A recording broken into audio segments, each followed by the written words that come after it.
नमस्कार, मैं महिमा शर्मा और आप देख रहे हैं डेली इनसाइडर।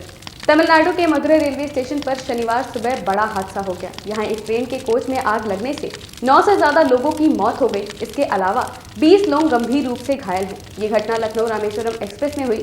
रेलवे ने मामले का संज्ञान लिया है और हादसे में मरने वालों के परिवार को 10-10 लाख रुपए की सहायता राशि देने की घोषणा की है। सूत्रों ने बताया कि मृतक उत्तर प्रदेश के रहने वाले थे। जिस कोच में आग लगी उसमें कुल 55 यात्री थे। इसी मामले पर उत्तर प्रदेश सरकार में पर्यटन एवं संस्कृति मंत्री जयवीर सिंह से खास बातचीत की है। हमारे संवाददाता अभिषेक पांडे ने, सुनिए क्या कुछ कहा मंत्री ने। तमिलनाडु के मदुरई स्टेशन पर एक ट्रेन हादसे का शिकार हो गई और बताया जा रहा है कि उत्तर प्रदेश के 9 से ज़्यादा लोग इस हादसे में उनकी मौत हो गई है। जिस पर बात करने के लिए हमारे साथ मौजूद हैं उत्तर प्रदेश सरकार के मंत्री हैं जयवीर सिंह। सर, एक बड़ा हादसा हुआ है, उत्तर प्रदेश के 9 लोगों की मौत हो गई और 20 से ज़्यादा लोग घायल भी बताए जा रहे हैं। हालांकि रेलवे ने मामले का संज्ञान लिया है, मुख्यमंत्री योगी आदित्यनाथ ने भी इस मामले का संज्ञान लिया है, क्या कहेंगे? उत्तर प्रदेश के जो भी लोग इस दुर्घटना में जिनकी मौत हुई है उनके प्रति गहरी संवेदना और दुख प्रकट करते हैं। साथ ही साथ उन दुखी परिवारों के प्रति भी प्रदेश सरकार उनकी दुख की घड़ी में साथ खड़ी है। जो लोग घायल हुए हैं उनके शीघ्र स्वस्थ होने की भी ईश्वर से प्रार्थना करते हैं और हम समझते हैं कि ऐसी दुखद घटना पर पूरा प्रदेश दुखी है, चूँकि हमारे उत्तर प्रदेश के लोग उसमें थे। रेलवे भी निश्चित रूप से संज्ञान लेगा और रेलवे के द्वारा भी जो भी समुचित कार्रवाई है करने का काम होगा। अब गैस सिलेंडर के फटने से, उसके आग लगने से मौत हुई ऐसा बताया जा रहा है। अब ये तो बाद में विस्तृत जांच के बाद सारी स्थितियाँ सामने आएगी, लेकिन प्राइमा फेसी ये बताया गया कि गैस सिलेंडर में आग लगने से और विस्फोट होने से घटना हुई है और उसमें बॉगी में आग लगी है। तो इस तरह की घटनाओं को रोका जा सकता है जन सहयोग से। रेलवे में स्टोव जलाने पे, कोई भी ज्वलनशील पदार्थ ले जाने पर रोक लगी है, तो मैं समझता हूँ कि ऐसी घटनाओं की पुनरावृत्ति न हो, इसके लिए भी जन सहयोग की अपेक्षा सरकार करती है और रेलवे भी करता है।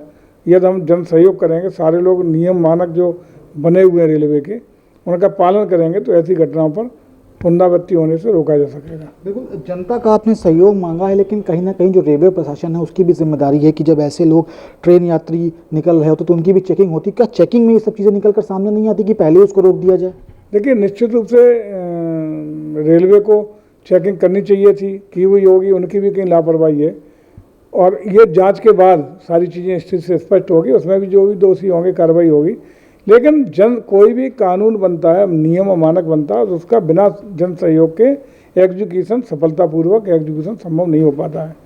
इसलिए मेरी जनता से अपील है कि नियम मानक हैं, लेकिन हमारा हित जिसमें हो उसका नियम का पालन हम स्वतः ही कर लें। तो चेकिंग हैकिंग ये तो अलग अभियान है, चलेगा। उसमें जो दोषी होंगे, टीसी दोषी होंगे, जो भी कर्मचारी होंगे, रेलवे अपना काम करेगा, यही मैंने कहा है, वो तो अलग विषय है। लेकिन यह जन सहयोग रहेगा, हम अपनी सुरक्षा के लिए नियमों का पालन करेंगे तो निश्चित रूप से ऐसी घटनाओं की पुनरावृत्ति रुकेगी।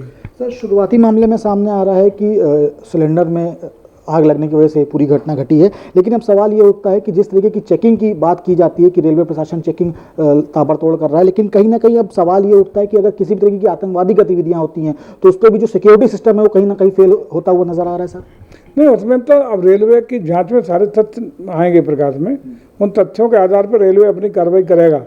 जो भी दोषी हो, उनका चेकिंग स्टाफ दोषी हो, अन्य जो दोषी हो, उसमें कार्रवाई रेलवे अपने तरीके से करेगा और निश्चित रूप से उसमें जांच होनी चाहिए, कार्रवाई होनी चाहिए। कैसे लेके सिलेंडर पहुंचा, कैसे वो इतनी लंबी यात्रा सिलेंडर को साथ रखते हुए करी, उस पर भी पूरी गहनता से जांच होनी चाहिए। होगी, रेलवे अपनी कार्रवाई करेगा। लेकिन हमारे अपने हित में, यात्रियों के हित में, जनहित में आवश्यक है कि हम भी रेलवे के बनाए हुए मानकों का पालन करें।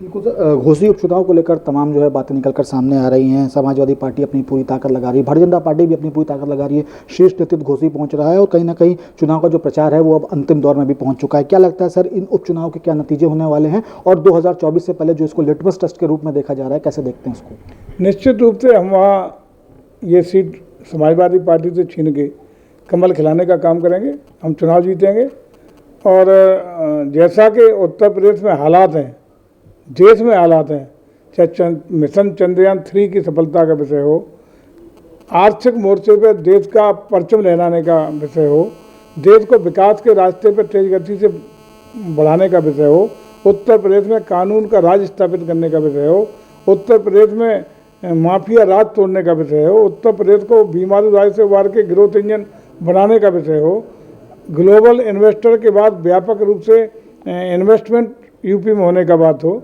या जीडीपी में उत्तर प्रदेश की भूमिका की व्यापक नीति आयोग के द्वारा, आरबीआई के द्वारा जो आंकड़े आए उससे उत्तर प्रदेश की बड़ी उपलब्धि हासिल करने की बात हो।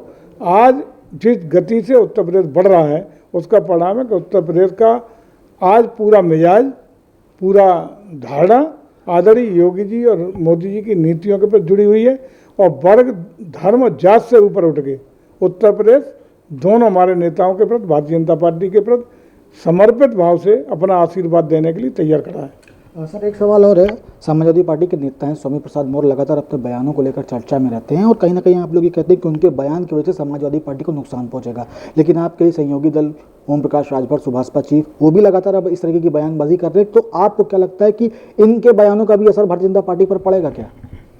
नहीं, उन्होंने अभी ऐसी कोई गलत बात नहीं की है। हालांकि ये सही है कि किसी भी व्यक्ति को किसी के व्यक्तिगत चरित्र हनन का प्रयास नहीं होना चाहिए, ये हम लोगों की मानता है। भारतीय जनता पार्टी इसी में विश्वास करती है कि नीतियों पर, रीतियों और कार्यक्रमों पर हम लोग चर्चा करें, लेकिन किसी के भी व्यक्तिगत ऊपर हमला नहीं होना चाहिए, ऐसा हम लोगों का मानना है। बिल्कुल। तो उत्तर प्रदेश सरकार में पर्यटन एवं संस्कृति मंत्री जयवीर सिंह हैं, जिन्होंने साफ तौर पर यह कहा है कि अगर बात की जाए घोसी उपचुनाव की तो उसमें भारतीय जनता पार्टी जीत दर्ज कर रही है और 2024 के लोकसभा चुनाव से पहले जो लिटमस टेस्ट है उस पर भी भारतीय जनता पार्टी पास होगी। 2024 के लोकसभा चुनाव में भी भारतीय जनता पार्टी की प्रचंड बहुमत से सरकार बनेगी। वीडियो अनुराग के साथ अभिषेक पांडे, डेली इंसाइडर, लखनऊ। वहीं आपको बता दें कि मदुरई ट्रेन हादसे पर सीएम योगी ने गहरा दुख व्यक्त किया है। सीएम योगी ने कहा कि मदुरई ट्रेन दुर्घटना अत्यंत दुखद एवं हृदय विदारक है। सीएम योगी ने मृतकों के परिजनों के प्रति संवेदना व्यक्त की है। उन्होंने हादसे में घायलों के समुचित उपचार कराए जाने के निर्देश भी दिए हैं। सीएम योगी ने घायलों के शीघ्र स्वस्थ होने की भी कामना की है। साथ ही उन्होंने मदुरई हादसे को लेकर टोल फ्री नंबर 1070 जारी किया है। यूपी और देश दुनिया की तमाम ताजा तरीन खबरों के लिए गूगल प्ले स्टोर से आज ही डाउनलोड करें हमारा तेजी से उभरता न्यूज ऐप डेली इंसाइडर।